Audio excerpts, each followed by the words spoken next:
Good afternoon. So today we are talking about different ideas of God in Judaism. So what I would like to start with is have everybody put in the chat, and I know this is not easy, but either your conception of God or your idea of what it is that God is responsible for. I'll just leave it kind of vague for the moment. So if you could put it in the chat, and then I'm going to see at the end if people have different ideas once we go through the class. Okay, the higher power, the large energy form that holds us together,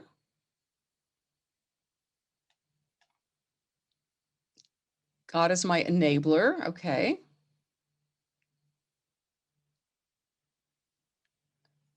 Us equals universe, not just Earth. A force of change and renewal. Hi, okay, David, we're trying to share ideas of God in Judaism. So if you could put in either your idea of God or of what you think God is responsible for. God created everything, but has a hands-off approach to maintenance. Interesting. So these are reflecting a lot of different ideas that are part of Judaism. Okay, wait a minute. God is the whole of everything. To me, God is a spark of energy or being that created everything and set everything in motion for all of us. The creator who wants us to be the version of ourselves. I see God as a higher power beyond our comprehension. I associate God with free will. I'm not sure what God does or doesn't do. That's fine. God is the universal energy that is everywhere. Okay, this is great. Not sure, that's absolutely fine. Thank you for your honesty. For those who aren't sure, of course, that's something we work with and struggle with for many, many years. The energy of all past cultures and people who have loved and been loved that can inform actions. Also, think it is outside the realm of our understanding, incomprehensible. God is a creator of all, beyond our knowing or comprehension, a force that I don't understand, but which I've seen active in my life and life of others. As a Jew, I feel God isn't judgmental and gives us free will. I don't think like that about other religions. Okay, you might read the Bible to find out that God is more judgmental than you think, at least in the Bible. Like growing up, he was this guy in the clouds. Now I kind of feel like he might be something more like everyone else's responses, but overall, still not totally sure. That's fine. By the way, we have a sort of guest today, which is Jane Beitcher. And Jane, you are allowed to show us your picture if you would like. Jane is one of our congregants, and she was also a professor of history, very knowledgeable, but she was interested in sitting in on the class. Of course, everyone's welcome to come. So for a couple of you who came, hi, Jane, good to see you. Okay, so for those of you who came a little bit late, if you would put into the chat your idea about God, what God is, or what God is responsible for.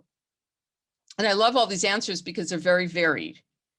And you might be surprised to learn that in Judaism, we don't have one idea about God, which is so incredibly liberating. And I'll just tell you quickly my little story about this, because as I've mentioned, my mother was in Auschwitz. So I grew up with this idea that God was this little guy sitting up on a throne in the sky, right? That's how you draw a picture for kids who aren't, abstract thinkers. They're very concrete thinkers. So, but the idea was that God's in charge and whatever. And I thought, either I'm totally angry at God because how could God let this happen? Or I can't believe in God. And that's where I was. Because unfortunately, we are left with a pretty pediatric notion of God. We learn a little bit about God when we're in religious school. And since we're young, it's told to us in these very concrete ways. And then we never talk about God again, for the most part, at least in Judaism. So then, we become adults and like people say, do you believe in God? And either no or something of that, ilk. And it took me really taking a class, which was not called theology, remember? Because Jews don't do a lot of theology. It was called modern Jewish thought, to finally realize that I could believe in God, but it wasn't that God of my childhood. Let's see. Okay, so we have a couple more ideas. God is unknowable, and all of our explanations of what God is like or who God is are inadequate. I'm not sure. I don't know if he, she, it is there. Great. Okay. Oh, there's one more. A powerful force that can give us insight into one another. Okay, these are great answers. Thank you all. So I'm going to share my screen and we're going to look at some ideas of God in Judaism. So this is Rabbi Laura Geller, who is the Rabbi Emerita of Temple Emmanuel in Beverly Hills. And she says, I think that when people say, I don't believe in God, what they mean is, I don't believe that there's a man sitting in the sky with a beard who decides who is going to live and die. I don't believe in that either. I do believe that there is this divinity, this connectedness, this transcendence, this aliveness that animates me in the world. And if I pay attention to that aliveness and stay awake, I believe I will have a life that's more rich and meaningful and will maybe be part of the world's repair. The question is, how do you experience God? Not do you believe in God? So this is a very liberating way of looking at God and at the questions about God. But we're going to go into a historical journey. So in the Bible, for Judaism, there is one basic statement of faith. Shema Yisrael, listen Israel, Adonai Eloheinu, Adonai Echad. Adonai is our God, or Yud-Heh-Vav-Heh is our God, and God is one. And this has a lot of implications, because if God is one, then we're all one if we're made in God's image. There's no other. Also, if you believe in many gods, as you know, you will see in Greek mythology, for example, then each god might want something different from you. And so if you serve one God and not another, and somebody else serves that other God, then you're in conflict. There's no real moral code to unite you. So even if you don't believe in the God sitting up in the sky or in charge of everything, the fact is, this is a really important statement about humanity, really. God has many, many names and representing different aspects of God. We're not supposed to have an image of God because, as some of you said, God is unknowable. Really, God is way beyond our knowledge. So how are we going to draw an image which is going to limit who God is and, define and confine God? So in Judaism, there are three important things that God does in the world. And there is a belief that God does act through history, which is why I had a problem with the Holocaust. If God acts through history and God was able to take us out of Egypt, then why didn't God take us out of the Holocaust? So the first statement, and these are the blessings that we say around the Shema. When we recite the Shema in services, before we get to it, we have two blessings. The first one is about creation. We state and bless God for creating the world. And let me ask you a question. What's important about stating that God created the world, as opposed to saying it's some random act of a bunch of molecules coming together? Okay. Is it intent? Okay. Go ahead, Ben. Sorry. Go ahead. Go ahead. Oh, I was just going to say it gives it a sort of intent as opposed to Absolutely. It gives an intent. It means that there's a purpose. Beverly. I was going to say that there's a consciousness behind everything, even if you don't understand it, even if you don't always agree with it. You can feel that there's a consciousness behind it. Great. Okay, Tammy. I'm gonna piggyback off Beverly. God wanted us. God chose us. Much like a parent who chooses to have a child. God chose us and wanted to give life to us. Good. So there's a sense that God has a purpose for us, that there's an intent behind creation, and that God actually wanted us to be here. God created us. Okay, great answers. So that's the first statement that we make. Then the second one is that God reveals God's Torah to us, actually on an ongoing basis. So the Torah is God's blueprint for living a moral life. And then God operates in history, that God freed us from Egypt and frees us from many other constrained places all the time. And that particular blessing is after we say the Shema. And that includes the part of the Song of the Sea where we say, Mi chamocha, who is like you, God? Amazing. Okay, God has a special relationship with the Jewish people. And we're told as Jews that we're supposed to be a light to the nations. We're supposed to be a priestly group of people going out there and showing the moral, ethical way of being in the world.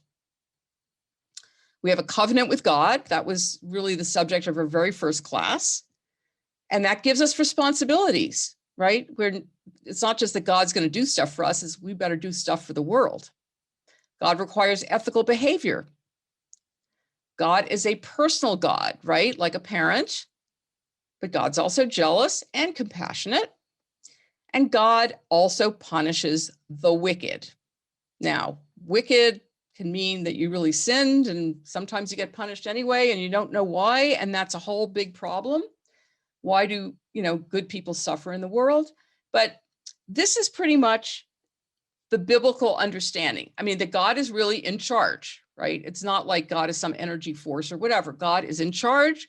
And as we've talked about in the book of Deuteronomy, God will reward you if you do what's right, and God will punish you if you do what's wrong.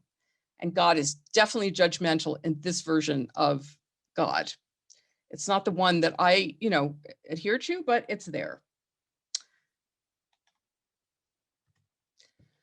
Okay, so now in rabbinic literature, in other words, as we've discussed, Judaism is a rabbinic religion. It's not a biblical religion. So it's the way the rabbis have interpreted things. And again, it's not a systematic way of understanding God, because it's basically, this guy says this and this guy says that. They'll say things about God, but, they're not really that concerned with, defining God. They know God's there. That's it. That's the important thing. And God is one. And they also believe that God's in charge, that there's reward and punishment. Now, the rabbis who were our early rabbis, of course, were living under the Romans. And a lot of big sages who were very respected and admired suffered very badly. So the rabbis came up with this idea that actually, if you suffer in this world, but you've been a really good person, you will be rewarded doubly in the world to come, Olam Haba. And that's where all the wrongs will be righted. And again, the righteous will be rewarded. And as I said here, nebulous idea of life after death. Again, it's not very consistent. Some people say, well, first it's, the Messiah comes and announces the end of history and the Messianic age. Some people think the Messianic age is Olam Haba, the world to come. There are just a lot of different understandings of it. Again, not that important in the thinking. I mean, they're much more concerned with legal decisions, which have to do with how we act in the world.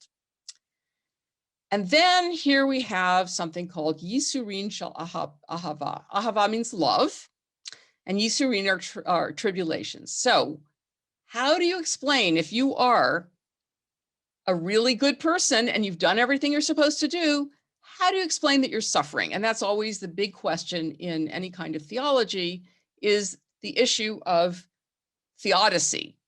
That if God is good and all-powerful and just, how can we explain that bad people get good things happening to them and good people have bad things happening? So I'm going to give you a little excerpt from, again, the Talmud, and this is Brachot, which is the first section of the Talmud. So again, it's very, very important to quote the person you've learned something from. So Rava, who's one of the sages, says in the name, and some people say it's Rav Hista, we don't want to misquote or plagiarize, said, if a person sees that suffering has befallen him, he should examine his actions. Now, again, the thick letters are the ones that are in the Talmud. The thinner ones are the ones that have been filled in so that we can understand better. Generally, suffering comes about as punishment for one's transgressions. As it's stated, we will search and examine our ways and return to God. Now that this is the part of the Gemara. This is a commentary on the Mishnah, which always tries to connect anything that they're stating to a verse in the Bible. So and they don't always quote it in its context, but we're going to search and examine our ways. Therefore, if you examine your ways and you go, oh, no wonder I'm being punished. I did this bad thing. Okay.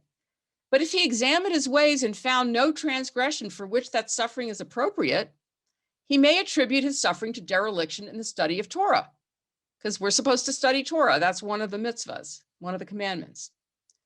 God punishes an individual for dereliction in the study of Torah in order to emphasize the gravity of the issue. As it is stated, happy is the man whom you punish, Lord, and teach out of your law. Okay, so they're using this as a basis for saying that study of the Torah is absolutely imperative. And if you don't study, you're going to suffer. Okay, but then if he finds that, no, I wasn't derelict in my study of Torah, and I was a good person, then he may be confident that these are afflictions of love. As it is stated, for whom the Lord loves, he rebukes, as does a father the son in whom he delights. In other words, if I really love somebody, like my kid, and I need to straighten them out, I'm going to punish them.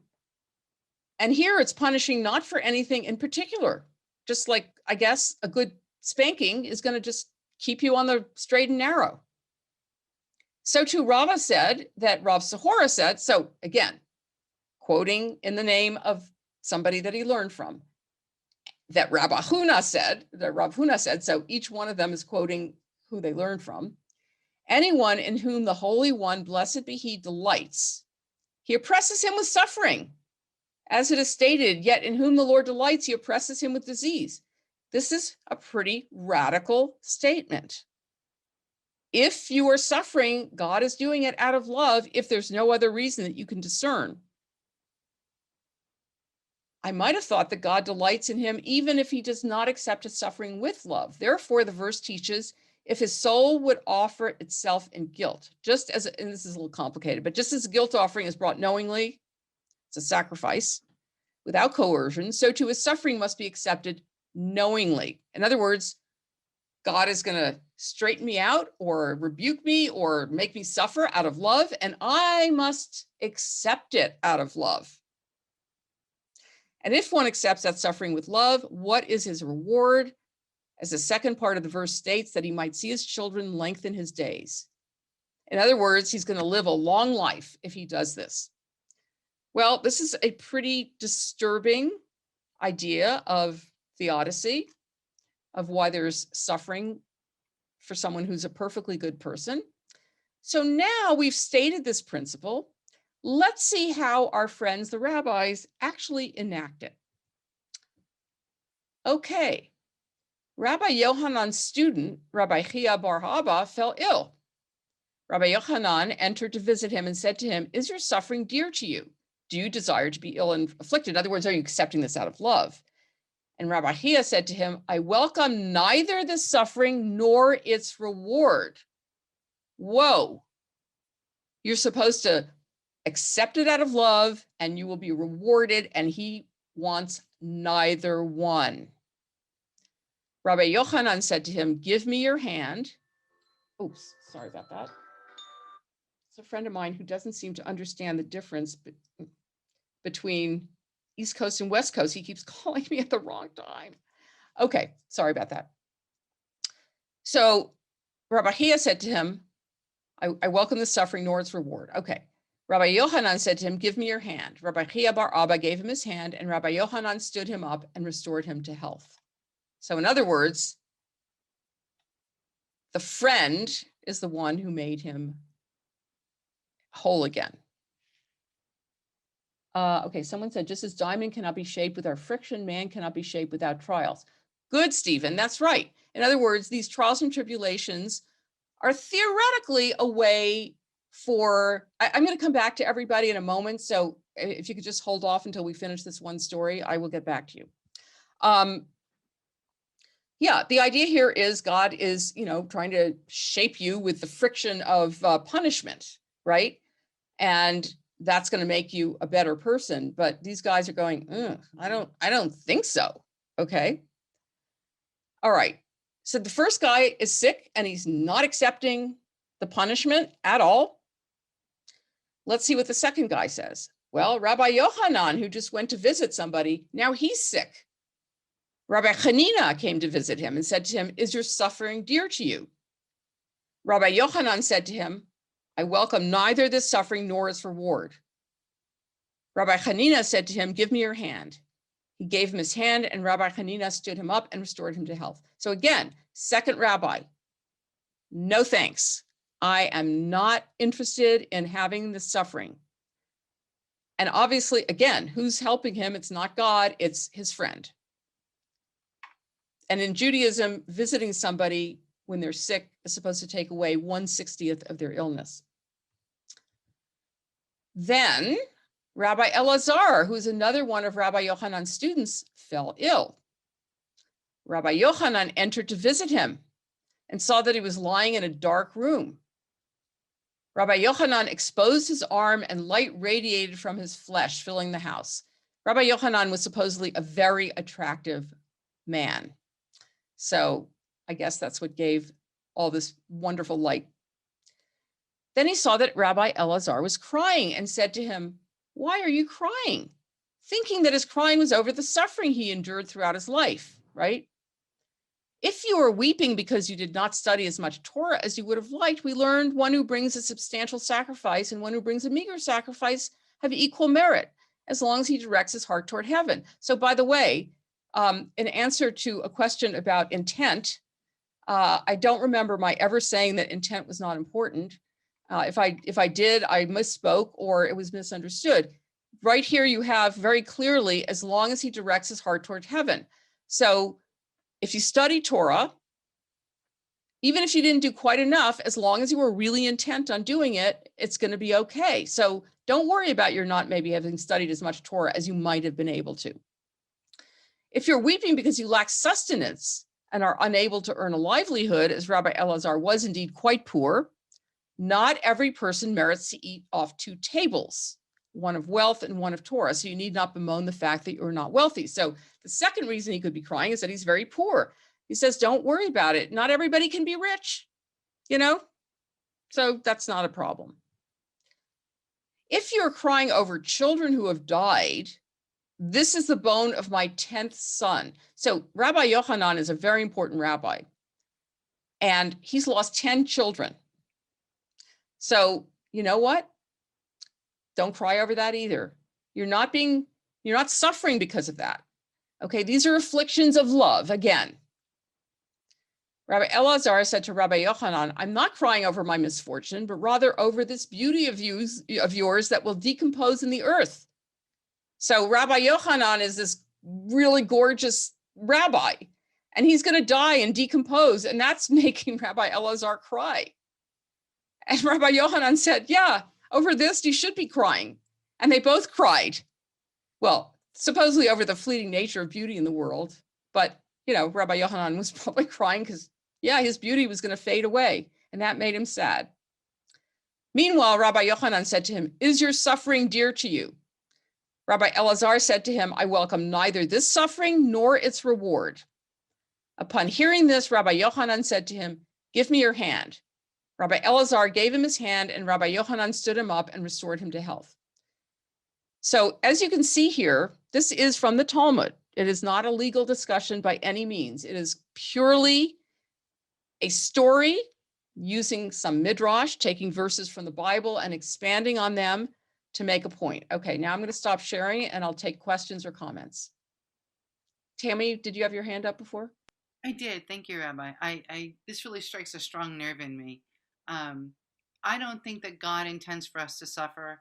As we talked about in previous classes, God wants us to be happy. Misery is our perception in life. Misery is optional. We can choose how we look at events and how we look at things. And even in the horror of some of the terrible things that happen, we can find things to uplift us if we choose to. I don't think God wants intentionally for us to suffer. I don't think God's some grand accountant going, well, you didn't read the Torah 5 days a week, so therefore you're not a good enough Jew, right? Okay, so, you know, you don't believe in that kind of God, right? but clearly in our tradition, there is a belief in it. Not that God wants us to suffer, because what they're not saying, oh, God wants us to suffer for the sake of suffering. They think that, just as Stephen said earlier, right, in the chat here, just as diamonds cannot be shaped without our friction, man cannot be shaped without trials. So that's kind of their idea, that these trials will make you a stronger, better person, and that punishment is purifying. Suffering is purifying. Again, not to say that you should just suffer for the sake of suffering. They wouldn't say that at all. My own problem with this is, yes, if you are under certain unfortunate circumstances, you always have the option to look at it from a different point of view. But then there's certain circumstances that are pretty horrible. And why are those people going through that? And there's so many people like that in the world that I personally can't accept that kind of theology, because, there are too many people out there really, really suffering. Okay, Bobby, did you have your hand? Well, I mean, maybe I'm looking at this through rose-colored glasses, but the helping hand, it's like God is watching over us, but we can heal each other. Absolutely, absolutely. As a matter of fact, if you read the book of Job, so Job is suffering throughout the whole book because God made a bet with the prosecuting angel. And how does he finally get comforted? Not in the beginning, because he has friends who come and say, if you're suffering, you must have done something, right? That's Deuteronomy. You're being punished. And he says, no, I've done nothing wrong. In the end, the friends who do come and comfort him don't say a word. They just come in, they wait till he's ready to talk, and they really do comfort him. And to me, again, I'm giving you my perspective. It doesn't mean it's the correct perspective. That's sort of the answer to not why bad things happen to good people, because ultimately we can't explain it, but how? What do we do in the face of suffering? And of course, what you say, Tammy, is absolutely true. And it's Viktor Frankl's idea that, you always have a choice about how to respond to a situation. And people are amazing in how they often do that. But again, the suffering is so great in some circumstances that I find it hard to accept that as, a legitimate way of looking at it. But, that's me, other comments or questions? Yeah, I actually have a question / comment, which is that, like, in regards to, like, the question of suffering and how it shapes the conception of God. I mean, like, as you mentioned, the Holocaust is a pretty big one, because it was a very recent and, unprecedented example of suffering that, like, really, like, you can't spin it in any good way. And, like, I was just curious, like, if you're aware of any other, like, event where some other religion had to undergo, like, the same sort of self-reflection about their conception of God because of a real world event like that. Because, like, Christians, for example, have a similar idea of, like, God provides suffering, whatever, but, like, a lot of times that manifests itself in, like, self-flagellation or something like that, which is very, very minor compared to the Holocaust.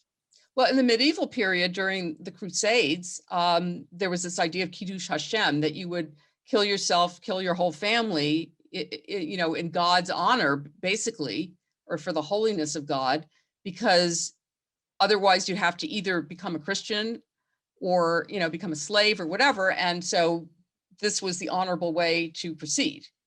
So that was that kind of theology at the time, probably influenced also by Christianity, about the idea that Jesus, suffered for our sins, or, was sacrificed for all of us. What I wanted to say before was that, the rabbis come up with this theology, that these are tribulations out of love, and we should accept them out of love. And that kind of sounds, okay, that's an interesting theology to deal with reality of the world. And then when they're faced with the actual reality of it, they reject it, which I think is really an interesting way to present this. And this is not the kind of thing you'd see in sort of a Western writing, like, oh, we've just established this theology. Now here are 3 examples of really important rabbis going, no thanks, undercutting this theology, which, there are different ways of reading it. But of course, part of it is that this is real life, and having a theology is all great. But then when you're faced with a situation, it might not be so useful to have that theology, which I certainly, discovered when I worked as a chaplain at UCLA Hospital, or when I have ever counseled anybody in, in terms of pastoral counseling, when people are suffering, they don't want to hear theology. Why did God do this to me? They don't really want to know that.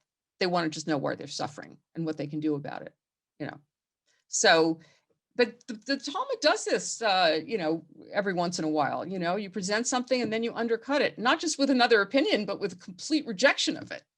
So, kind of interesting. All right, we're going to proceed. So now we're going to skip to the 12th century and look at Maimonides. So Maimonides was very influenced by Greek thinking, Greek philosophy, which was brought in by the Muslims in Spain. And he's a real rationalist, and he really believes that reason is not in conflict with religion and with religious thought. So the human mind is one of the most important avenues for approaching and knowing God. However, human reason cannot fully conceive God in his true essence because of the perfection of God's essence and the imperfection of our own reason. So those of you, most of you who said God is unknowable, yes, God is unknowable. I mean, if we understood God, we would be God. So for Maimonides, you can never mention an attribute of God, like God is good or God is just, because that limits God, and it means that God could change, and God is perfect. So no change is even possible. You can only talk about God from, saying God is not something, but you can't say God is anything. And influenced by Aristotle, God is a simple being, a pure intellect whose major activity is thinking thoughts. Now, I don't think you can get more abstract in an understanding of God than this. That God is thought, thinking thought. And really, Maimonides wrote some different treatises. So one of them is called the Mishneh Torah, which is his code of Jewish law, where he went through the Talmud and tried to figure out what the actual law was. But the other thing is a guide for the perplexed, which is an esoteric work, and you have to kind of read between the lines. And there he really expressed the fact that he doesn't think God is actually involved in our lives. So those of you who said God is, the creator, but then let everything go on its own, that's pretty much how Maimonides conceives of God. Now, why did Maimonides have to say that God has no body? Because at this time in history, there were people saying God was like a giant person with certain dimensions of God's feet and arms and legs and all of that. So if anyone wants to prove that God is real, which most people I think have given up on, he says God's existence can be proven. It's the unmoved mover which makes everything else move, which is a little bit like what one of you said about what they thought God was. So it's as if you say, this stone, which is in motion, was moved by a staff. The staff was moved by a hand, the hand by tendons, the tendons by muscles, the muscles by nerves, the nerves by natural heat, and the natural heat by the form that subsists therein. This form being undoubtedly the first mover. So in other words, the world is in motion, and so there must have been a primary cause for that, and there's no other explanation than it was God. So God, gave the push, and it's been developing on its own ever since.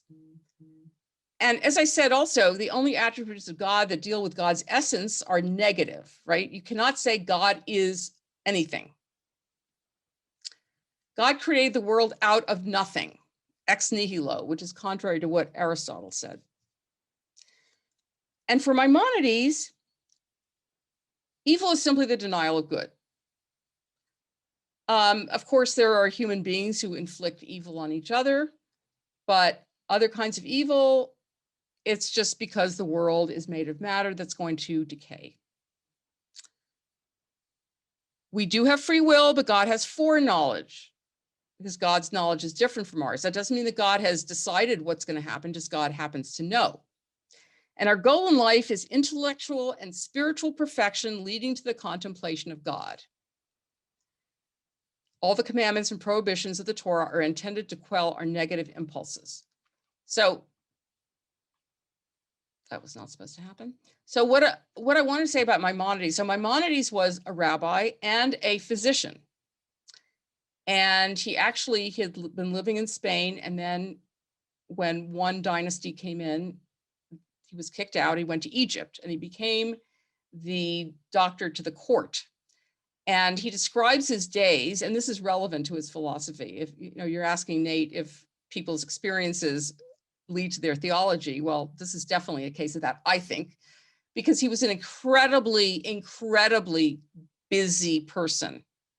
He's written about his days, and it's unbelievable because not only was he a physician tending to the court and to people in his community, but he was also the rabbi, and people would come to him with all kinds of questions that he would then have to answer. And he's just incredibly busy. And what happened was when he was younger, he had a brother who was a merchant, a sea merchant, and he would support Maimonides, but then he drowned in an accident at sea. And so Maimonides ended up having to work for his living. And so I think what he would like to do is just sit and contemplate all day, sort of like maybe Plato's philosopher. And he can't do that because he's so busy. So his ideal is to just get to the point where all you do is just think about thought, and that's sort of like approaching God on a certain level. Any questions before we go on? Yes, Christine. The people who framed the Constitution and the Declaration of Independence and so on, except for Benjamin Franklin, most of them were deists.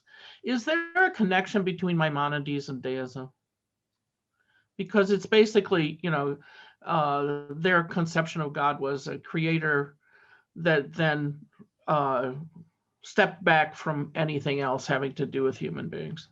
I don't know for sure, but I think, as I said, I think his influence was primarily Greek. Yeah, well, that's what I'm thinking, that they were influenced by Greek and, the Egyptian stuff.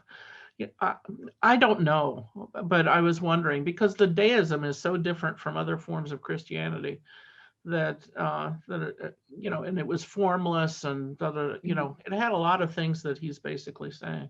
Yeah, I don't know specifically, but it's in the air kind of, right? Yeah. Like the idea that, that there's a resurrection of the dead, which Judaism does believe in, so that when Jesus was supposedly resurrected, it was like, yeah, what else is new, right? It wasn't a strange, yeah, people get resurrected, so that's in the air, and people, don't question, and they're influenced by each other.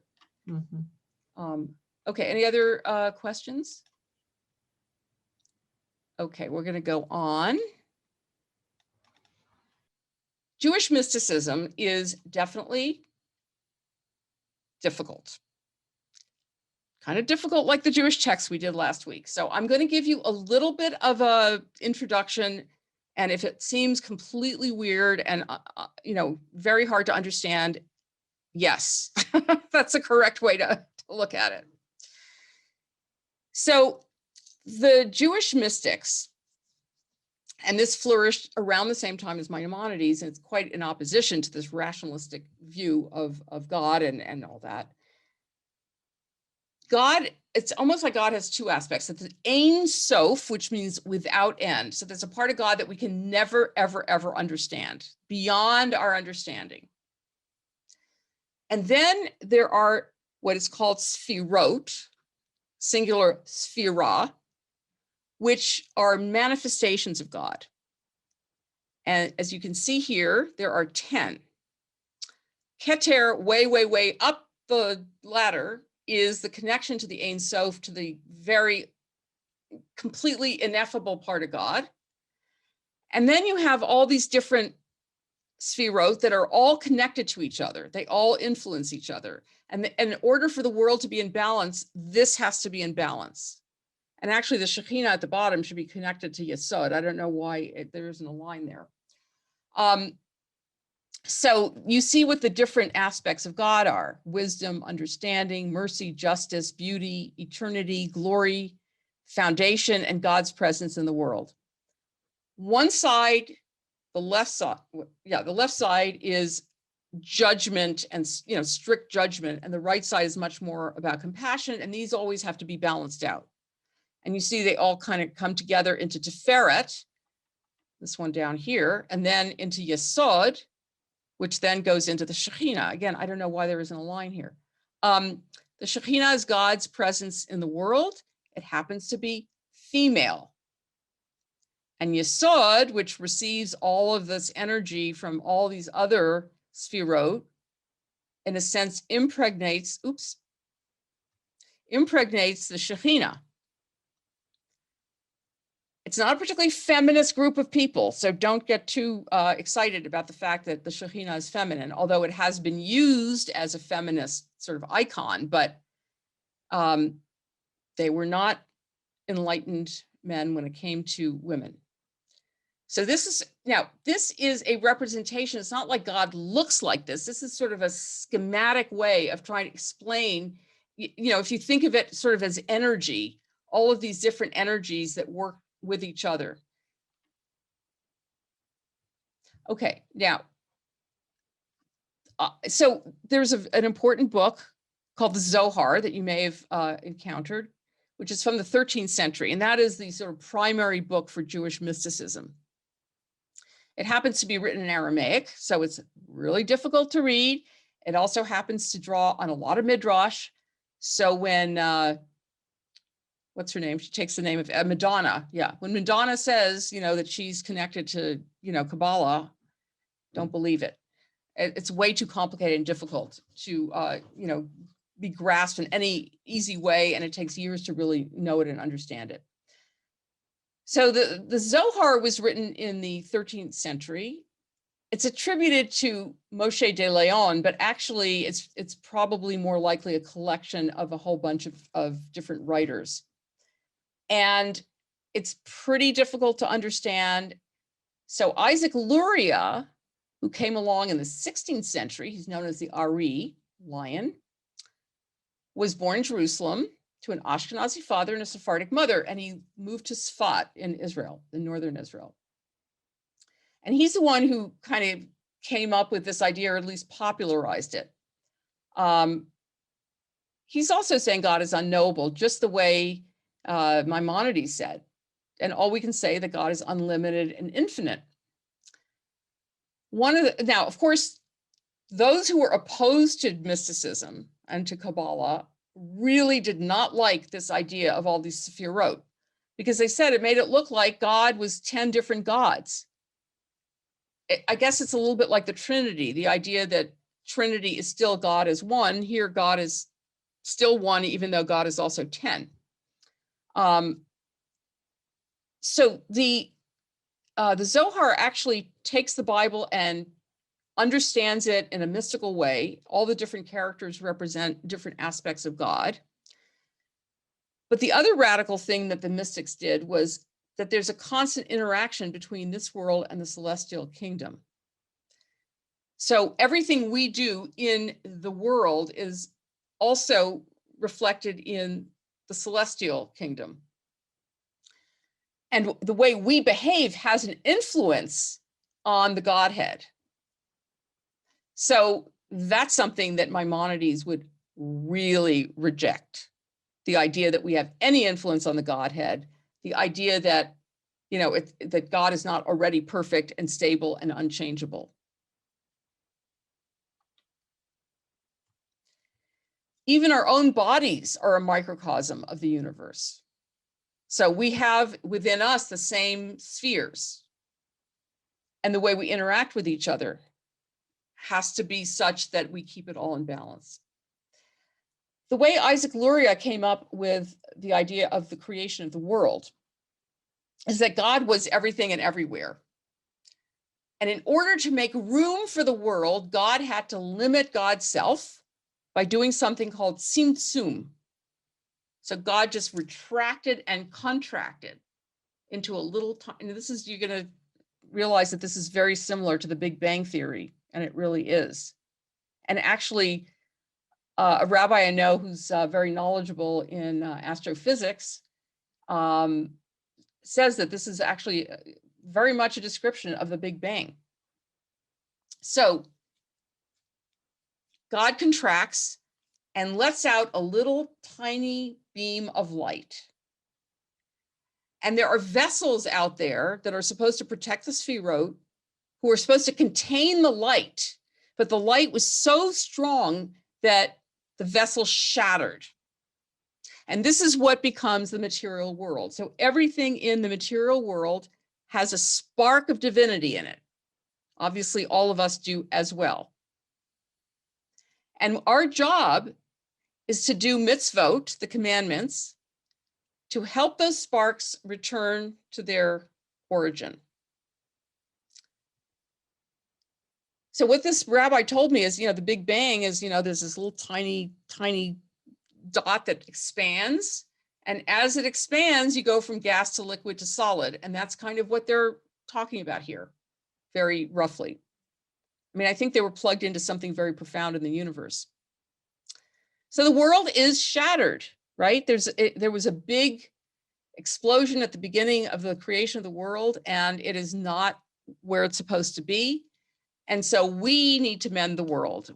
And tikkun olam, which now means social justice, really in these days meant mending the world. By doing a mitzvah, we can free the imprisoned light. And also we can influence the upper spheres through prayer. Okay, I'm going to stop for a moment here as well and see if there are any questions or comments. I realize this is really hard to understand. Again, don't feel like you have to grasp the whole thing because it is really very esoteric. Tammy. I love what you just said, Rabbi. We have the power, we have the ability to heal what we see as broken. And even though each of us as individuals has very limited power, we shouldn't underestimate the power we have to brighten the lives of those around us. So thank you for saying that. Sure, well, nice. Well, Judaism generally has this notion that we are partners with God in creation. The God either didn't finish the world and we're here to finish it, or it's broken and we need to mend it. And that is our job as human beings. Brandon. I'm trying to remember where I read this, but at some point I remember reading that you're not supposed to get into Kabbalistic thinking until you've already done all this other study first. And that's kind of the approach that I take with the Kabbalistic thinking is, I'm not ready for it yet, but maybe someday I'll be ready to study it. So absolutely, yes, it absolutely. In the tradition, it says you're supposed to be 40 and married. Obviously, they're talking about men. So there are a couple of reasons. One that I'll just throw in is that, as I said, it draws a lot on Midrash. And if you don't know Torah and Midrash, you're going to be lost. And even knowing Torah and Midrash, they use terms that you've never seen before. Characters stand for things that you would never guess. It's really, really difficult. The Zohar in particular. As we get further into the 19th century and we get Hasidism, that's much more approachable, but it's still very difficult. So I think the reason that the rabbis say you have to be 40 and married and all that is that you're trying to understand the Godhead. And that means really going to places that, are beyond your rational mind. So there's a famous story in the Talmud that 4 rabbis go to Pardes being paradise, Eden, whatever. And it means that they're trying to, it's like they probably took a bunch of mushrooms, right? Or LSD if they had it at the time. And they were like, trying to explore, God. And of course, whatever they say about God is what they understand about themselves, about how we come to consciousness about things, how we develop as people, right? So the 4 of them go there. One of them goes crazy. One commits suicide. One becomes an apostate. And only Rabbi Akiva comes back from this journey sane. So, it's like when I was young, people used to take acid trips, right? And they would have sometimes bad trips. And that's not a pleasant thing to be involved in. So you really have to be in a place that's, secure internally that you're not going to lose your mind from doing this kind of stuff, that's why you're supposed to be older and married. I guess your wife keeps you sane, at least fed. Yeah. Any other comments? I'm giving you, again, a lot of material. Don't feel like you have to get the whole thing. Now, the book, Finding God, which I recommended that you read, again, I wouldn't read it all in one sitting. It's too much stuff, but that will also help understand some of the stuff. I have taken classes in the Zohar, and believe me, if your mind isn't scrambled by studying the Talmud, the Zohar will definitely scramble it for you. And I took it even, Daniel Matt, who's a professor at Stanford, has done a translation of the whole Zohar. So he is incredibly knowledgeable. Open up the first page without the footnotes, no way are you going to get it. And even with the footnotes. And I did take some classes with him and it was like, oh, okay, Christine. It strikes me that that one of the problems that I have with the whole concept of Kabbalah is that it compartmentalizes the actions or influences of God into spheres. And that seems like limitation in a way that I don't think it would be knowable. And moreover, I'm, very cautious in terms of practices in the world of labeling and compartmentalizing influence. Yeah. Or populations or anything else. That to me that smacks of trying to control. And I think that effort to control the unknowable is hubris. Tammy is going like this. Yeah. I totally agree Yeah, with well, everything you yeah, just go said. ahead. I Thanks. totally agree with what Christine said, because over the centuries, white men in power have tried to control what is considered knowable, right? And this idea that we can't know because we're not smart enough, we're not educated enough, has really kept us from understanding God in our own way. That's how I. Well, I mean, I think, they're trying to say there are ways to understand God, but there's a dimension of God that is not possible for us to know. And Kim asked, does this mean Kabbalists view creation as accidental? No, I don't think creation was accidental, but there was an accident. In other words, maybe God didn't realize God's own strength. This light that went out there was supposed to go out there to create the world. That's why God did Tzimtzum, to pull back. But the vessels were not powerful enough to hold that light and they broke. That was an accident. That was not intentional. At least that's how the Kabbalists understand it. Do they know what God was really thinking? No. But they were men, so. Okay. All right, let's do one more. Spinoza, 17th century Dutch, but he's actually a Sephardic Jew, and some Sephardic Jews went to Holland. He actually had the nerve to question the authorship of the Torah, because especially there's a section where Moses died and it describes what happened after he died. So how could he know that? Well, maybe God dictated it to him. Who knows? But he did question the authorship of the Torah. By the way, he has been excommunicated. He was excommunicated then, and nobody has brought him back into the fold. Poor guy. And in those days, it's not as though if you're excommunicated from the Jewish community, you have another community to go to. There's no real secular community to be part of. So poor guy. He was a lens grinder, by the way, the optic, for eyeglasses. So for him, he is a pantheist. The universe is eternal and it's the body of God. The whole world is just God's body. God and the universe are one and the same. And anything that happens in the physical world is God doing it. So God is not the creator of the universe, because the universe and God are synonymous. So God couldn't create the world because God is the world, and the laws of nature are the acts of God. And God is not a personal God. God does not have intellect or will, does not watch over us. Obviously, Maimonides would not agree with this. he would agree with the part about how God does not have intellect or will, because for Maimonides, God is intellect or will. But he would agree that God does not watch over us, at least in his esoteric writings. Now, this is, Tammy, you'll like this. Good and evil are relative to human experience and have no universal validity outside of ourselves. We are the ones who say something is good or evil. It's not that it is inherently good or evil. Like, I remember the Institute for Jewish Spirituality, we had an 18-month program and several retreats.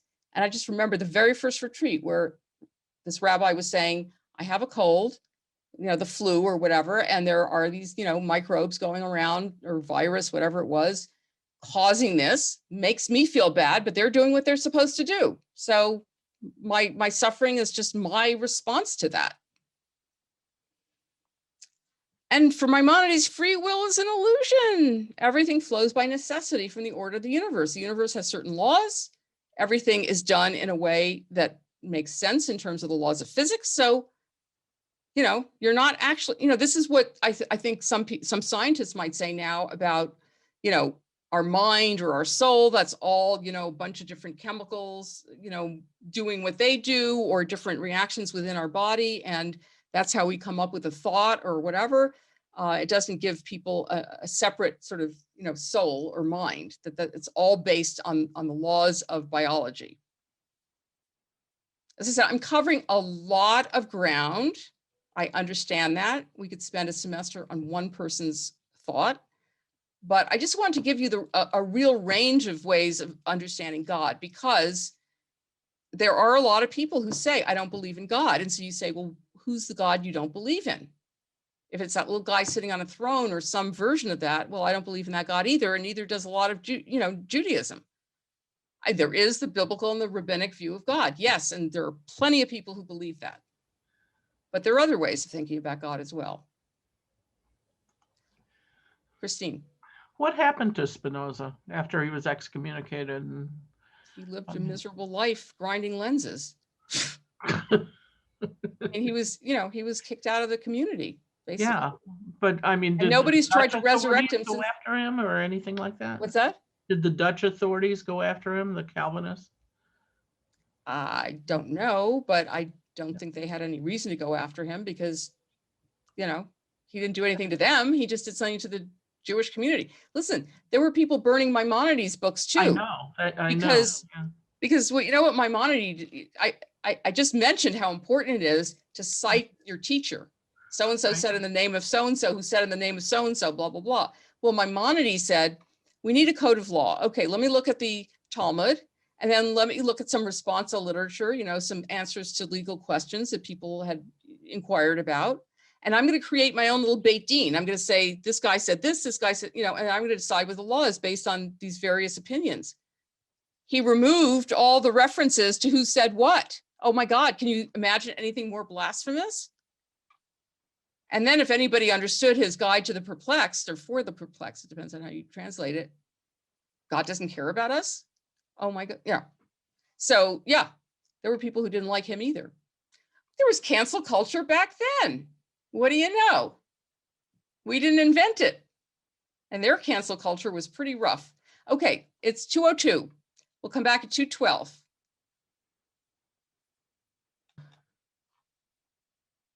Buber, Martin Buber. So he's from Galicia in the 19th century. And his is really a theology of dialogue and meeting. So he says there are two types of meetings. There's I, it, and I, thou. I, it is basically, I go to the dentist fills my cavity or whatever, and our relationship is basically utilitarian. And that's what a lot of our relationships are. They're utilitarian, come to a class, I teach you a class, hopefully we have more relationship than just that, but okay. But the I-thou relationship is one where you don't lose your identity, but you kind of almost merge in with another person. It's like this, I'm sure we've all had these moments when you just feel like you're just in the same place as the other person, you're just feeling really connected.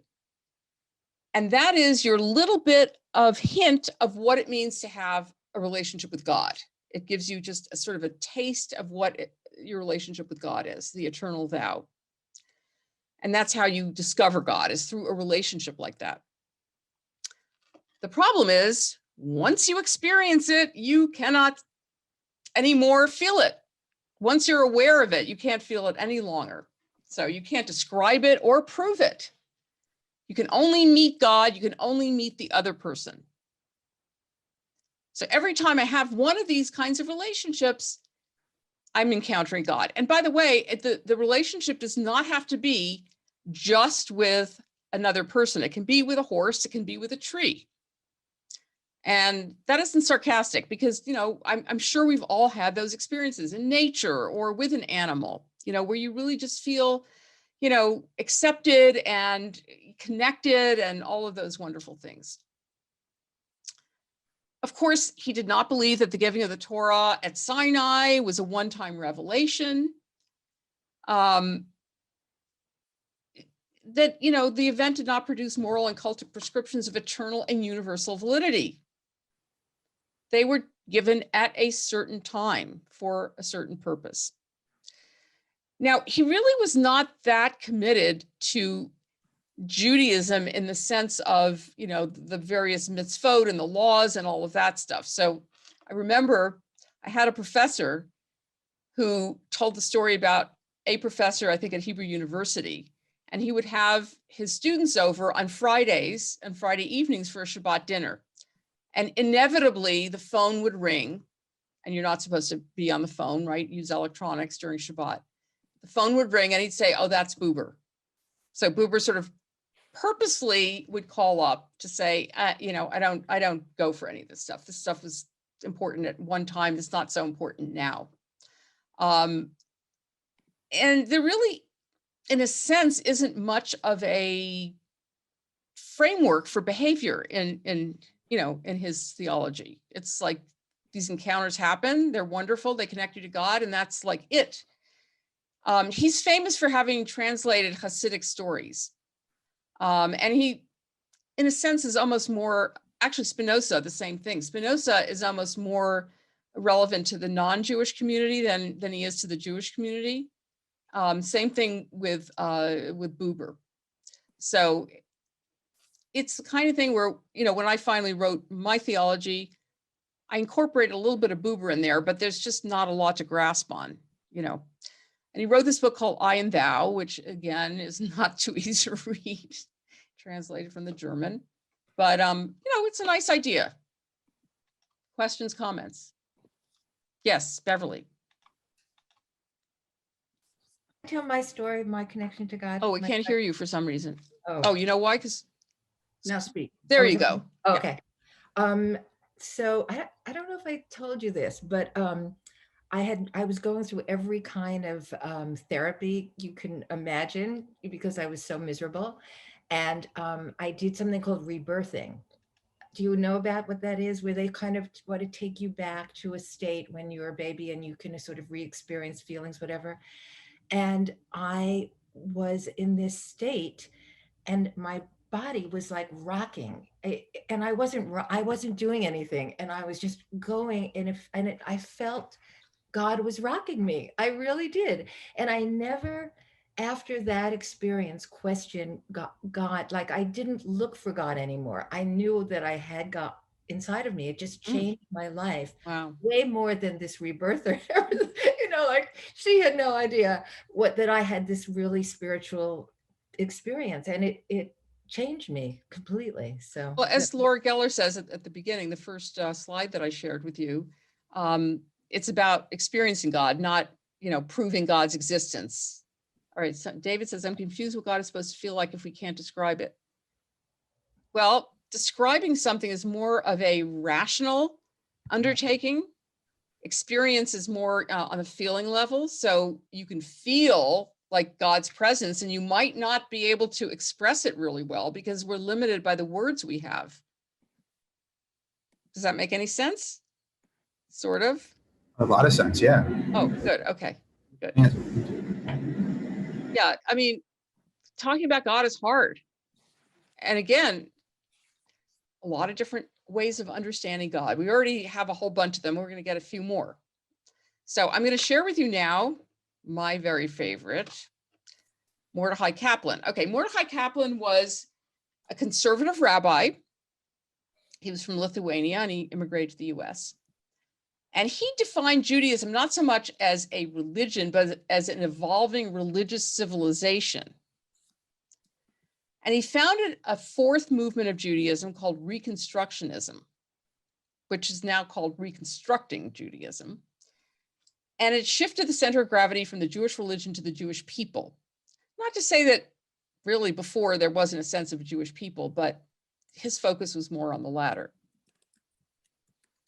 So in order for us to have continued our identity as Jews, we had all these different things: history, literature, language, folk customs.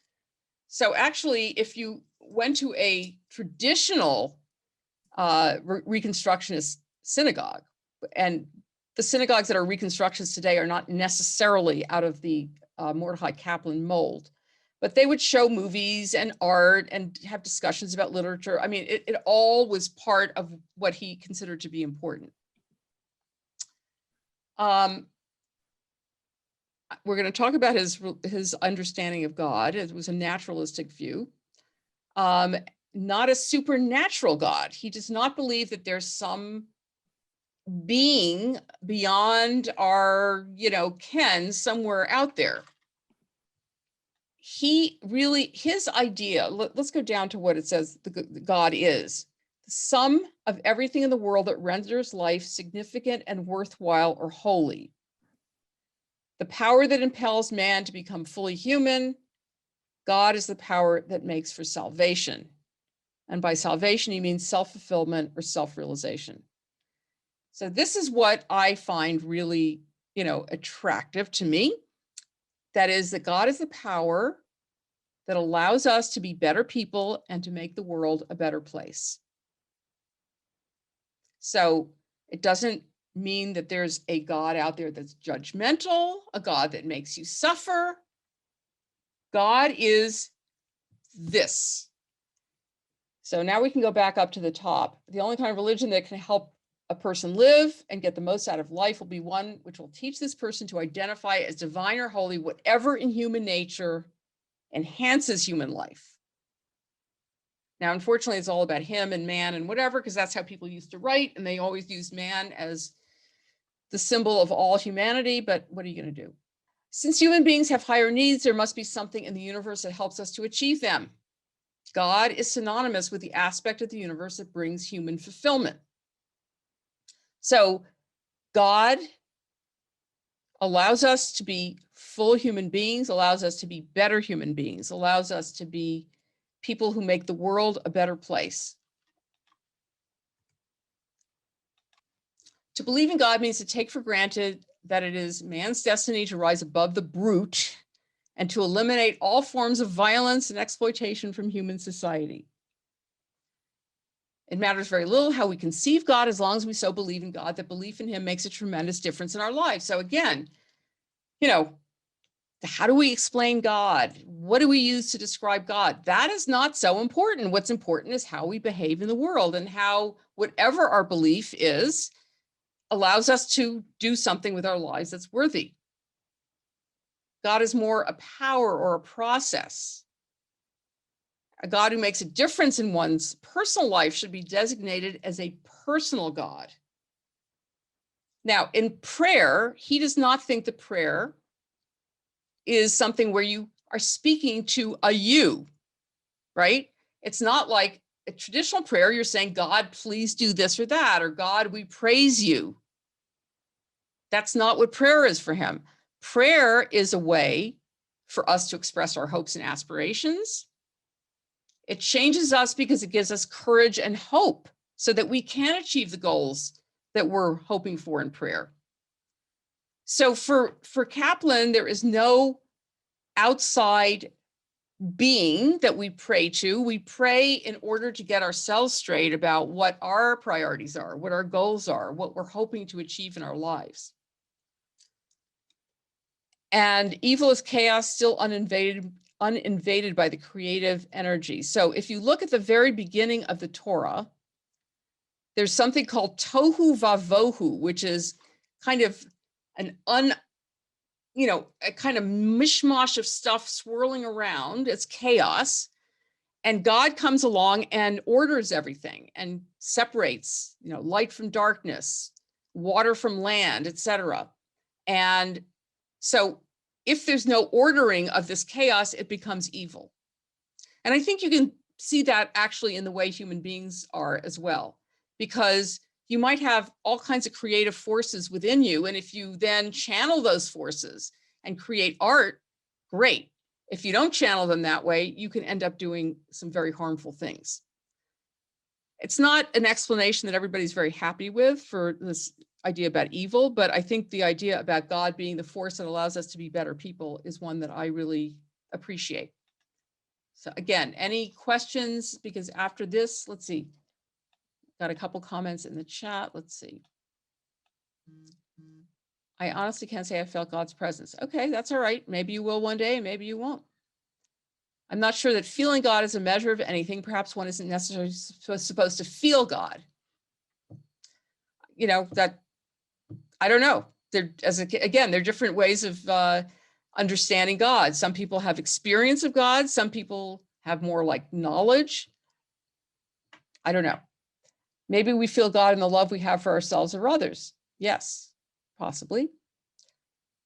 How is a conservative Jew like Mordecai Kaplan different from a liberal Jew? The term always confuses me because Reformed Jews can be liberal or conservative. Okay, being Reform or conservative has nothing to do with politics.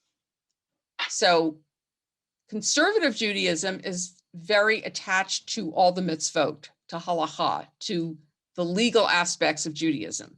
Technically, you are supposed to do all the mitzvot if you're conservative.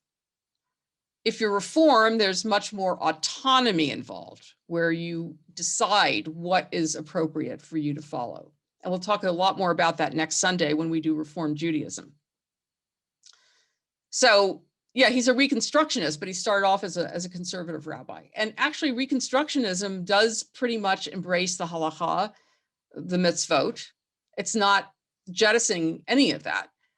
What conservative Judaism did do was say they don't believe that the Torah was handed down by God at Mount Sinai. But they do believe that the halachic system, the system of Jewish law, is appropriate and relevant and should be followed. Conservative Judaism grew out of the fact that initially German Jews came over here from Europe, in the middle of the 19th century, and they created German Jewish synagogues. They were more sophisticated and wealthier and more assimilated than the Eastern European Jews who came later. And when they came, they weren't really welcomed into German synagogues.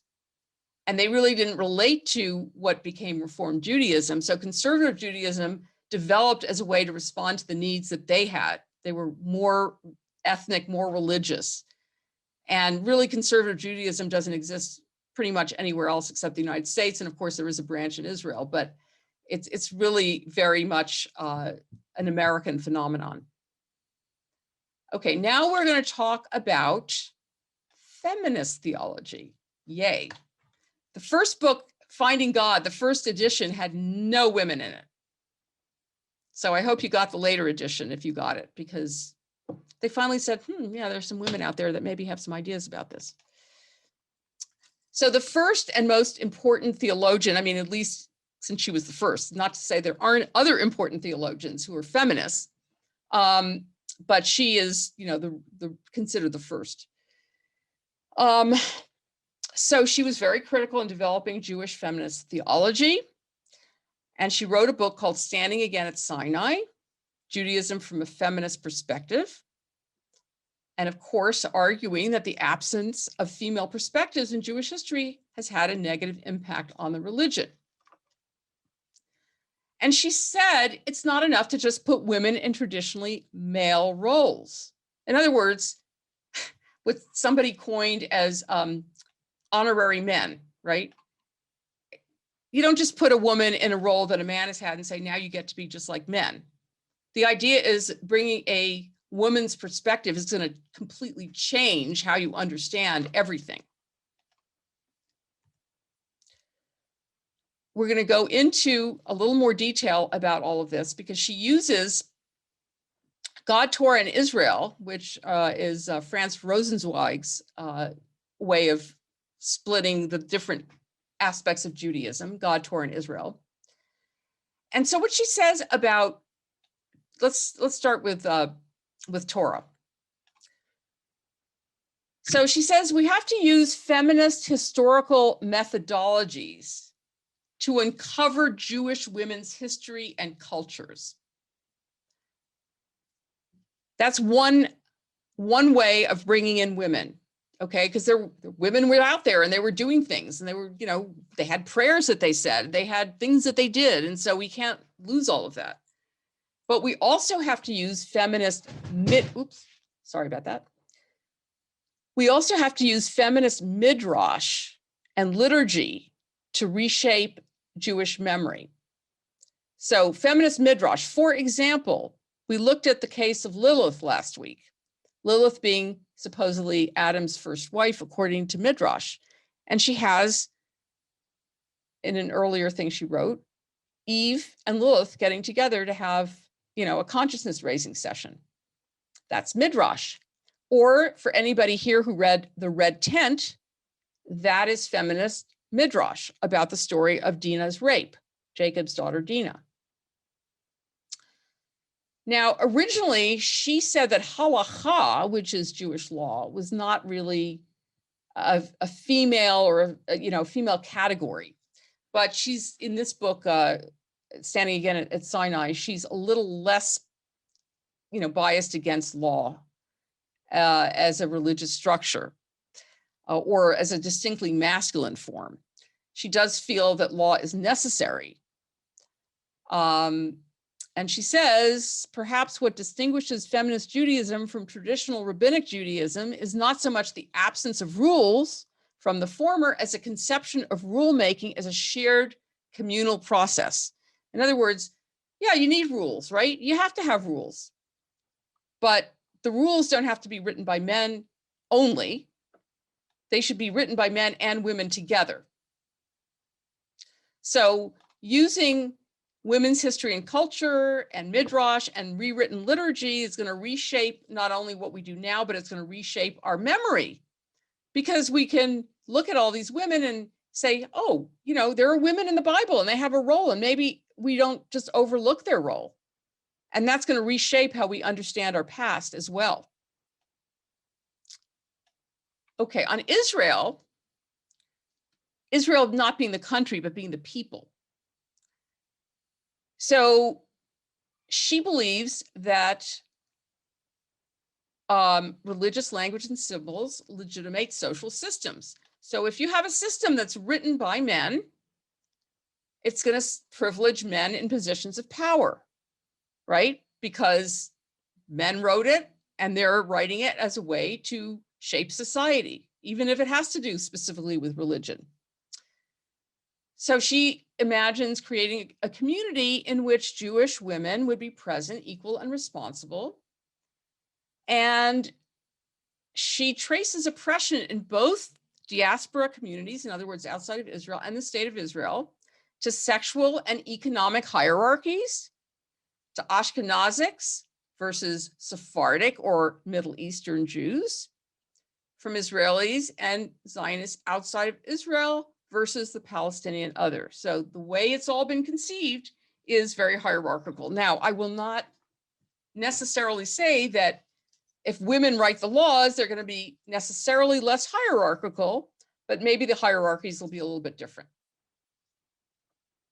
Now, as far as God goes, of course, there's a problem with God language, because when she wrote this in the 70s, God language was very male, right?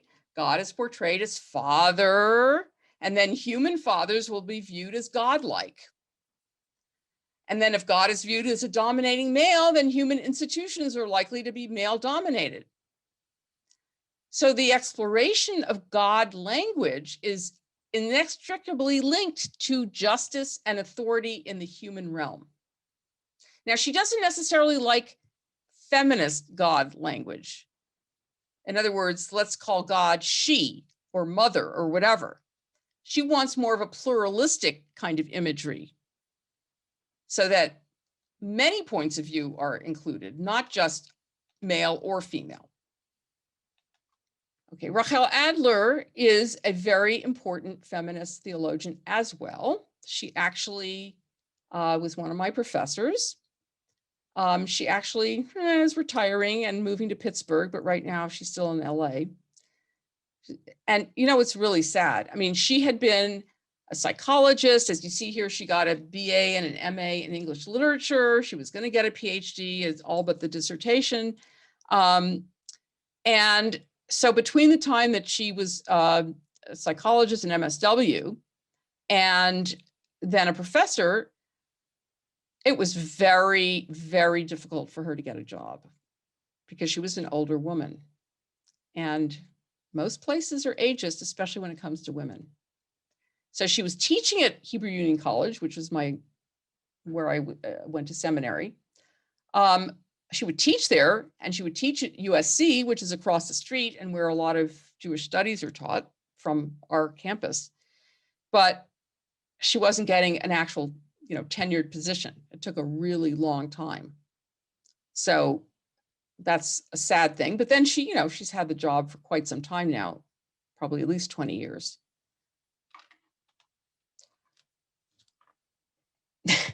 So she wrote an essay called "I've Had Nothing Yet, So I Can't Take More." Obviously, from a feminist perspective, she's the person, I think I've told you the story about learning Talmud by listening in the doorway from the kitchen while her husband, who was an Orthodox rabbi, was studying Talmud with a bunch of his male, students or colleagues. So in this essay, "I've Had Nothing Yet," she indicts rabbinic tradition for making women a focus of the sacred rather than active participants. And she observes that being a Jewish woman is very much like being Alice at the Hatter's Tea Party. We did not participate in making the rules, nor were we there at the beginning of the party. So here we are having to, she actually originally wrote an essay about Nida being the rules around menstruation. And she was finding something very positive to say about it initially. She then took that back a few years later after she got divorced from her Orthodox rabbi husband. So she wrote a very important book called Engendering Judaism.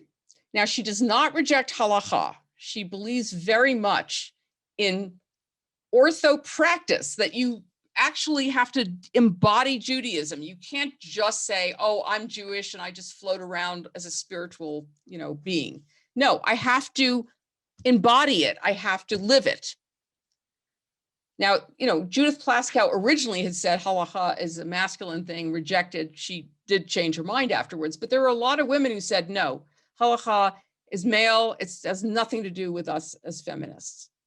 There's one woman who wrote that we should change the categories to liquids because women are so involved in liquids like milk and water and blood and I don't know what else.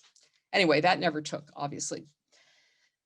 So Rachel Adler recognizes that traditional Jewish law has systematically excluded the voices of women, but she contends that halakha was way too central for the Jewish experience to be rejected. But obviously, as a feminist, they had to be contested and redone.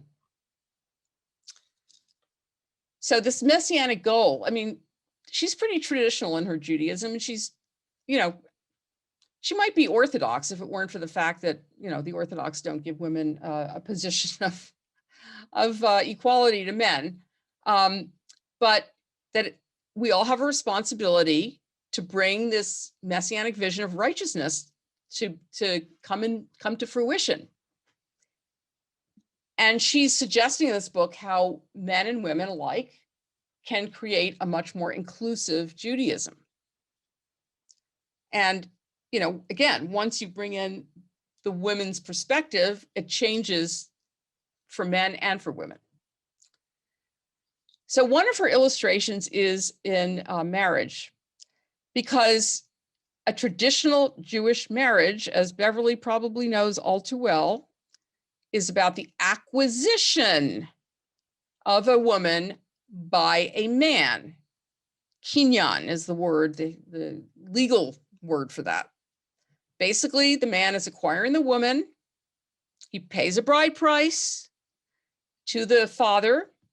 And actually, in a traditional Jewish wedding, the woman doesn't even say anything.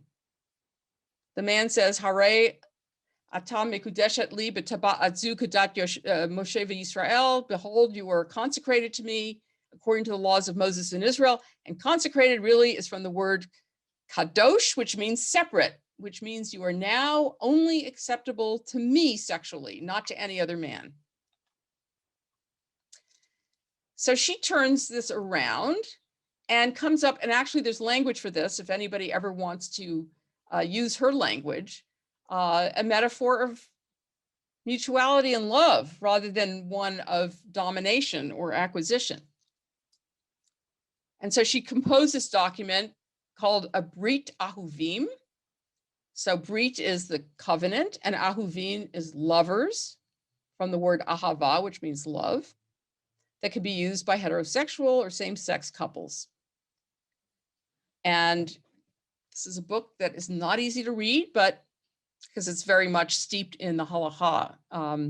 So it's not an easy book to read through, but it's a very important book. And then we're going to look at one more feminist, which is Marcia Falk. She's a liturgist. So you can see all the wonderful accolades, magna cum laude, et cetera, all these great schools, Fulbright scholar, et cetera. So she translated the Song of Songs and made it very, very different from the King James Version.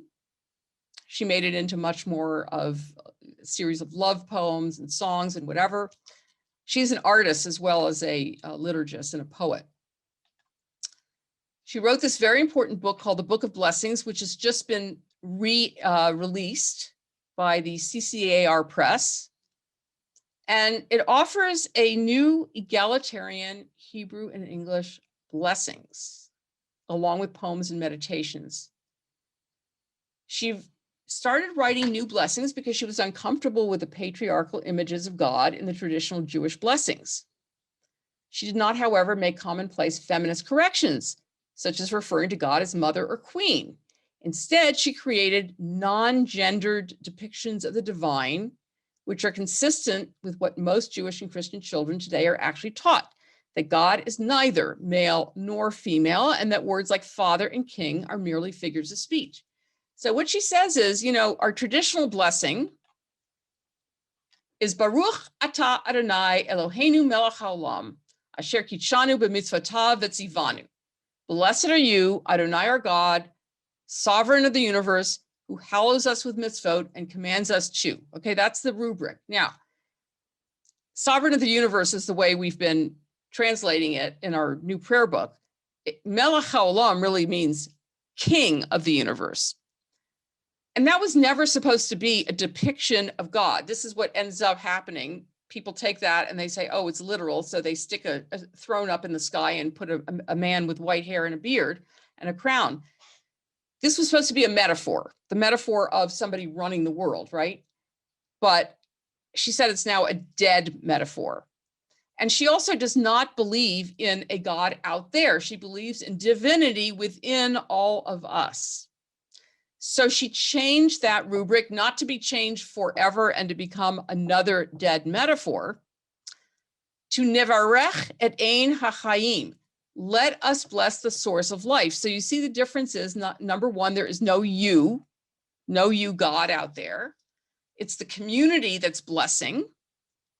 And then God is not king of the world, but the source of life. So very, very different. And so her Book of Blessings has those rubrics and rewritten blessings. She even rewrote the Shema, which is really gutsy. And she also being an artist, so this is one of her watercolors or I'm not sure what the medium is, but what she did was she took these beautiful images and she paired them with her blessings and created something called a Mizrach.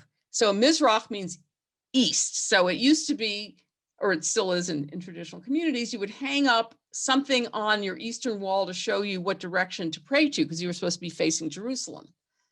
So she created Mizrachs that had a picture like this with a blessing underneath it that were inner Mizrachs, the inner east rather than the outer east. And I have her Shema, which she has a beautiful painting, and under it she has her Shema, which is a different Shema, in pink. So if it wasn't gutsy enough to redo the Shema altogether, a pink one is even more gutsy. So now we go back to Rabbi Laura Geller. And some people may disagree with this. If you don't think experiencing God makes sense, okay. But she says, if you ask people whether they believe in God, they often say no. But if you say, tell me a story of when you had an experience of something that transcends you, of oneness, then people will tell you what it's like when they're in nature or gave birth or first saw the tulips bloom in Amsterdam. People have experiences that are not intellectual. It's different from belief. So David, that's for you. It's not intellectual, right? It's something that you experience. It's me realizing that I'm connected to every other living being. I am not different from you. It isn't about me and my story. It's about the connectedness. I think that's what the Shema prayer is about. Shema, listen. It starts with me. Listen, Israel. It's not referring to the country Israel, but the people Israel. But really, it's addressed to each of us. Listen, there is only oneness. Okay, so now I want to know, after seeing all of this, whether people have different understandings of what God might be. And, I'm not expecting immediate, understanding, because obviously this is a lot of stuff to take in, a lot of thinking to do, a lot of experiencing, but just wondering if any of these different ideas, kind of stuck with you, made you think differently about God.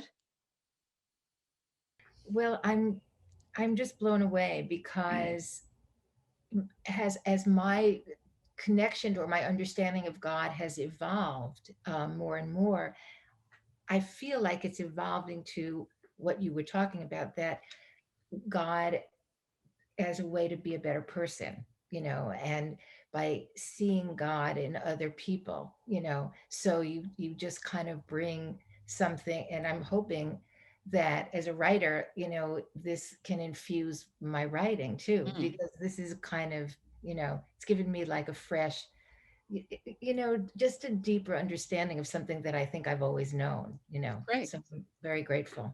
Great. Stephen says he hasn't changed his ideas of God. That's fine. You can stick to whatever, your belief is. Brandon.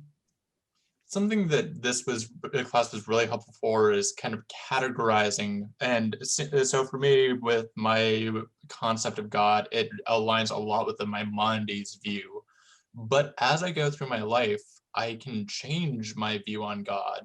And there's a lot of different interpretations of God. Whereas before, because I was Christian for a while, I had this idea of God has to be this exact way, or I am not considered religious anymore. And that's something that's really difficult to grasp with. Whereas here, there are a lot of interpretations that you can still be Jewish and you can still be religious and have this concept of God. So this is very reassuring with understanding that if my concept changes over time, I have a lot of resources to look at and a lot of different interpretations. Wonderful, wonderful. Yeah, I mean, you can still be Jewish and not believe in God, by the way. Okay, I said it. But yeah, there are a lot of different understandings. And Mordechai Kaplan, to me, is one of the more radical understandings. And he was a conservative rabbi, right? That gives you a lot of permission. Bobby, go ahead. Yeah, I was just going to say, this class really is the kind of icing on the cake for me, because it just makes me feel very comfortable with Judaism. And this last part, particularly, the feminist speaking about I identified a lot with that. And I might add that I noticed that their ages were kind of similar to mine, and that I really think that there was a moment in history where there was a paradigm shift of thinking that feminists and women, shifted. I'm not saying anybody's better than anybody else, but there's three examples of three incredible leaders in Judaism who are leading the way. This also happened around the same time with the similar age women in law, in Absolutely. history, in secular world. So Absolutely. Yeah. but this class, particularly today, is really, maybe you should do a class for pre-Gentile Jews, or I don't know, No, Gentile Jews, Pre-Jews, not pre-gender. pre-Judaism. Well, That's I'm glad that helped you. That's great. Yeah, it did. Of course, I should add something, which is that now in the last few years, now that people identify as non-binary and transgender, that's a whole other area to explore. I mean, I've read some beautiful things. And of course, theologically, the idea that the first human being that was created was basically male and female gives people a lot of room to work from that. And I should probably bring that in the next time I teach this. Yeah. Other thoughts or comments? Nathan. I guess after this class, I feel kind of okay with being not sure. I mean, when you asked me that question in the beginning, I was not sure. My answer would have been like most of the other people. I'm not sure, but I just had to answer something, so I just put that in. I think I'm just, after seeing all these interpretations of what God is, I just feel that it's okay to be agnostic in some sense. And when I mean agnostic, I mean that just not sure. You're not That's sure fine. about something. That's fine. And it just makes me feel more comfortable about it. Something I didn't really experience in my first two religions. I'm glad. It's just kind of a little relief a bit. Absolutely. Hopefully our understanding of God is evolving during our life as our experiences, bring in other ways of understanding things. So, I think, and you can see that even in some of the people that I presented, they had an evolution of how they thought about things. That's just the nature. I mean, as you get older and you have more experiences and more relationships and whatever, it's going to shift how you think about things. Okay, Carlos. To be honest, I think I feel more confused than I did 2 hours ago. That's what I love. But to kind of piggyback what Nathan says, it's reassuring to know that I can explore different interpretations of God and not feel like I'm going to go to hell will not go to hell because you don't believe in hell anyway. For questioning what God is or what God could be. Listen, I think I told you at one point that when we did the Holocaust, okay, there was Holocaust theology, and Yitzhak Greenberg, who is a modern Orthodox rabbi, said that you cannot any longer measure your faith by the depth of your faith, but by the frequency of your faith. He called it moments faith, because in the face of 1,000 children, babies being, killed being killed, period, but that they were saving money on bullets by tossing them into the fire without, any previous, effort to stop them from suffering. That in the face of that, there are times when you cannot believe in God. And that's an Orthodox rabbi saying that. So it is okay to question and to sometimes not have a belief and to have a different kind. Now, so I took this class in modern Jewish thought. It was not called theology, but our assignment was to write our theology, and I called mine fragmented theology. So I drew from a lot of different places. So primarily Mordechai Kaplan, but also Buber, and also, even though I don't believe in a commanding God, I believe I'm commanded to do the ethical mitzvot. which is a contradiction, and that is okay. I got an A on the paper. I'm just saying this, that, in other words, I may have given you the example of a friend of mine who became a Methodist minister, and she had to defend the theology, the Methodist theology, or her own view of it. Whereas that was not a requirement for being ordained. This was, a paper I wrote for a class. So nobody said to me, what is your view of God? And it better be the right one. And I remember with the Institute for Jewish Spirituality, we were sharing different ideas of God. And, there were a couple of rabbis who said, to me, God is this moment right now. Interesting. So there is a real range. And yeah, that's okay. Again, Judaism is much more about what you do with your ideas about God than what your ideas are, right? You can believe everything you want in the world, but if you go out there and you cheat people or exploit them or whatever, then who cares what your idea of God is, right? Any other comments or questions? And I'm sorry that you're more confused, Carlos, but I hope that leads you to exploration rather than just, a headache.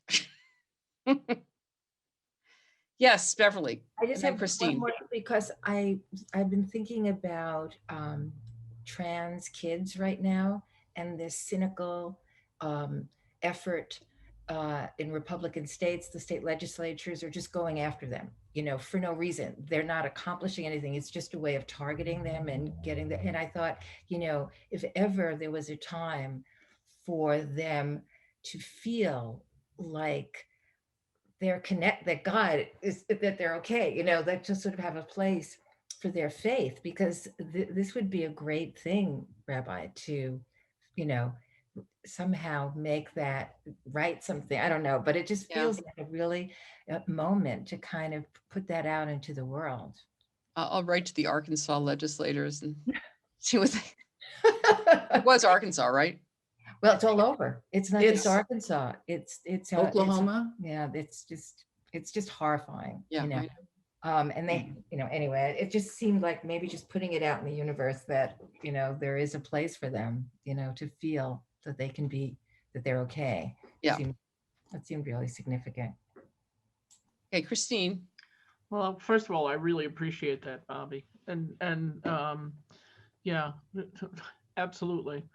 But one of the things that I got out of this session is to kind of sharpen the sense that, we don't need a concept of God to know evil, because in fact, human beings are capable of doing evil, and that you don't have to feel like God has abandoned you when people do evil things. And yet we have this, I believe, like you do, that we have a kind of command to be involved, to get involved, to try to improve the lot of everyone. And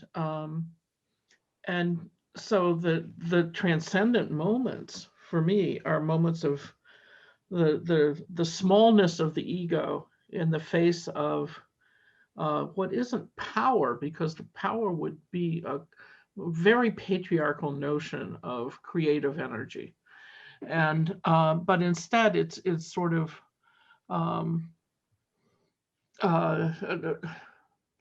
the authority of community to me. And that this to me, I'm appreciating this. It's still going around in my head, so I'm probably not very clear. But I really appreciate the chance to rethink moments when I have felt that kind of transcendence, but what that transcendence means.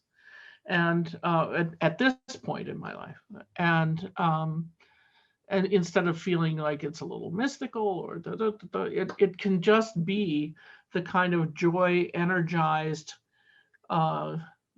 excitement about getting involved that seems to have accompanied those few moments in my life when that's happened. So I really appreciate everybody's comments today. They've really Doug wrote something really great nice in the chat. being in Yeah. nature, away from the hustle and bustle and manic Right. modern world, deep in a forest, high up on a mountain, far out in the desert, on the Lost Coast in Northern California. There I've experienced the power, awe, and beauty of nature, that which is too large to comprehend, the vastness of nature. That is where I experienced God. Hard to do stuck in traffic on the 405. I completely agree with that.